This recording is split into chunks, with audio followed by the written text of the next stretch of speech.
BJD ଛାଡ଼ିବା ପରେ କ'ଣ ହେବ ସାଂସଦ ଭର୍ତ୍ତୃହରି ମହତାବଙ୍କର ପରବର୍ତ୍ତୀ ପଦକ୍ଷେପ?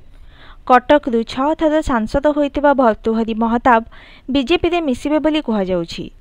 ଭର୍ତ୍ତୃହରି ମହତାବ ବିଜେପିକୁ ଆସିଲେ ତାଙ୍କୁ ସ୍ୱାଗତ କରାଯିବ ବୋଲି ଗତକାଲି ରାଜ୍ୟ ନିର୍ବାଚନ ପ୍ରଭାରୀ ବିଜୟପାଲ ସିଂ ତୋମାର ବି କହିଥିଲେ। ତେଣୁ ତାଙ୍କର ବିଜେପିରେ ସାମିଲ ହେବା ନେଇ କଳ୍ପନା ଜଳ୍ପନା ଲାଗି ରହିଛି। ଗତକାଲି ଦଳର ପ୍ରାଥମିକ ସଦସ୍ୟ ପଦରୁ ସେ ଇସ୍ତଫା ଦେଇଥିବା ଓ ଇସ୍ତଫା ପତ୍ର ମୁଖ୍ୟମନ୍ତ୍ରୀଙ୍କୁ ପଠାଇଥିବା ସାମ୍ବାଦିକ ସମ୍ମିଳନୀରେ କହିଥିଲେ ଭର୍ତ୍ତୃହରି।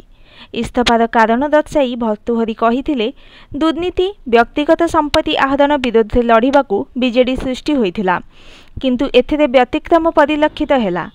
ଦଳର ସଞ୍ଚାଳନ ପରିଚାଳନାରେ ସଂଶୋଧନ ପାଇଁ ଉଦ୍ୟମ କରିଛି, କିନ୍ତୁ ସହି ସହି ଅସହ୍ୟ ହେଲା ପରେ ଏମିତି ନିଷ୍ପତ୍ତି ନେଲି ବୋଲି ଭର୍ତ୍ତୃହରି କହିଥିଲେ। ଧୈର୍ଯ୍ୟର ଗୋଟିଏ ସୀମା ଥାଏ, ଧୈର୍ଯ୍ୟ ସୀମା ଟପିଲା। ବହୁତ ସହିଛି, ସହି ସହି ଅସହ୍ୟ ହେଲା ପରେ ଏମିତି ନିଷ୍ପତ୍ତି ନେଲି। ସେ ଆହୁରି ମଧ୍ୟ କହିଥିଲେ ଯେ ନିଷ୍ପତ୍ତି କଠୋର ହୋଇପାରେ, କିନ୍ତୁ ମୋତେ ଆଜି ହାଲକା ଲାଗୁଛି। ଦଳର ଆଚରଣ ସଂଶୋଧନ ପାଇଁ ଚେଷ୍ଟା କରି ବିଫଳ ହେଲି, ସେଥିପାଇଁ ଦଳରେ ରହିବା ଆବଶ୍ୟକ ମନେ କଲି ନାହିଁ ବୋଲି କହିଛନ୍ତି ଭର୍ତ୍ତୃହରି ମହତାବ। ସେହିପରି ସରକାର ସମ୍ପର୍କରେ ମୁଖ୍ୟମନ୍ତ୍ରୀଙ୍କୁ ଜଣାଇଛି ବୋଲି କହିଛନ୍ତି ଭର୍ତ୍ତୃହରି ମହତାବ।